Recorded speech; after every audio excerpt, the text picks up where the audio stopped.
नमस्कार। ज्योतिषीय श्रृंखला की इस कड़ी में आपका हार्दिक स्वागत है। पिछले वीडियो में हम मिथुन लग्न की कुंडली के विश्लेषण से संबंधित कुछ महत्वपूर्ण ज्योतिषीय सूत्रों का अध्ययन कर रहे थे।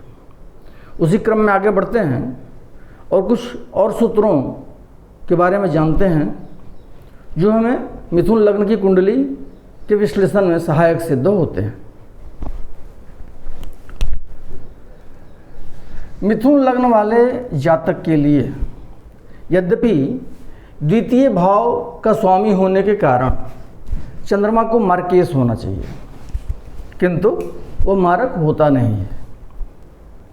मिथुन लग्न की कुंडली जब हो तो द्वितीय भाव का स्वामी और सप्तम भाव का स्वामी किसी भी लग्न की कुंडली में हम जानते हैं कि ये मार्केश की भूमिका में रहते हैं।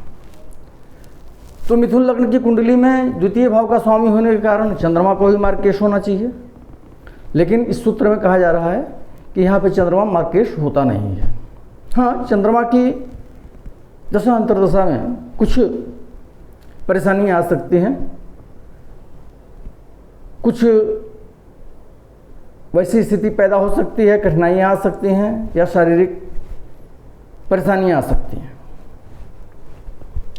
अगला सूत्र है कि मिथुन लग्न की कुंडली में यदि चंद्रमा और मंगल लाभस्थ हों, अर्थात एकादश स्थान में बैठे हों। मिथुन लग्न की कुंडली में चंद्रमा और मंगल लाभ स्थान में अर्थात एकादश स्थान में बैठे हों, या नवमेश कुंभ राशि में स्थित होकर के नवम भाव में ही बैठा हो, अपनी राशि में स्थित होकर के नवम भाव में ही बैठा हो, ये दो स्थितियों में से कोई भी एक स्थिति यदि कुंडली में बनती है तो जातक के लिए विशेष धन योग होता है। क्या है? मिथुन लग्न की कुंडली में या तो मंगल और चंद्रमा लाभ स्थान में आय स्थान में बैठे हुए एक साथ, या कुंभ राशि में होकर के शनि नवम भाव में ही बैठा हो, तो ऐसी स्थिति दोनों में से कोई भी बनती है तो जातक के लिए विशेष धन योग होता है। मिथुन लग्न की कुंडली में यदि बृहस्पति और शनि नवम भाव में स्थित हों तो उनकी परस्पर दशा अंतर्दशा में जातक को गंगा स्नान का सौभाग्य प्राप्त होता है। मिथुन लग्न की कुंडली में शनि और बृहस्पति दोनों एक साथ भाग्य भाव में बैठे हों, धर्म स्थान में बैठे हों, नवम भाव में स्थित हों, तो वैसी स्थिति में दोनों की जब परस्पर दशा अंतर्दशा आती है, या तो बृहस्पति की दशा में शनि की अंतर्दशा हो या शनि की दशा में बृहस्पति की अंतर्दशा हो, तो वैसी स्थिति में जातक को गंगा स्नान करने का और धार्मिक कार्य, धार्मिक कृत्य करने का, संपन्न करने का सौभाग्य प्राप्त होता है। अब बृहस्पति तो धर्म कारक ग्रह जानते हैं, उसकी दशा में धार्मिक क्रियाएं होना, गंगा स्नान इत्यादि शुभ कर्म होना स्वाभाविक है। लेकिन शनि भी इसमें सहयोग करता है, शनि भी इस स्थिति में धार्मिक क्रियाएं संपन्न कराता है जातक से। इसका कारण क्या है? हम जानते हैं, ज्योतिष का एक सूत्र है कि शनि या कोई पापक ग्रह जिस भाव में बैठता है उस भाव को बिगाड़ता है। लेकिन यदि वही पापक ग्रह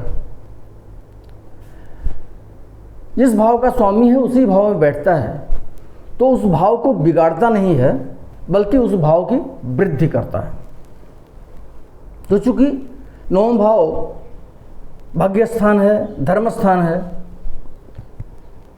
और मिथुन लग्न की कुंडली में शनि यहाँ पे स्वगृही होगा, तो इस स्थिति में वह नवमस्थ शनि के कारण जातक का गंगा स्नान आदि शुभ कर्म संभव होता है।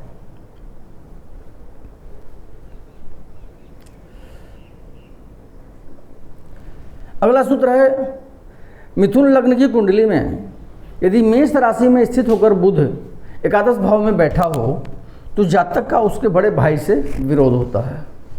मिथुन लग्न की कुंडली में मेष राशि में स्थित होकर के बुध एकादश भाव में बैठा हो तो वैसी स्थिति में जातक का अपने बड़े भाई से विरोध संभव होता है। अगले वीडियो में हम कर्क लग्न की कुंडली के विश्लेषण से संबंधित कुछ महत्वपूर्ण ज्योतिषीय सूत्रों का अध्ययन करेंगे। नमस्कार।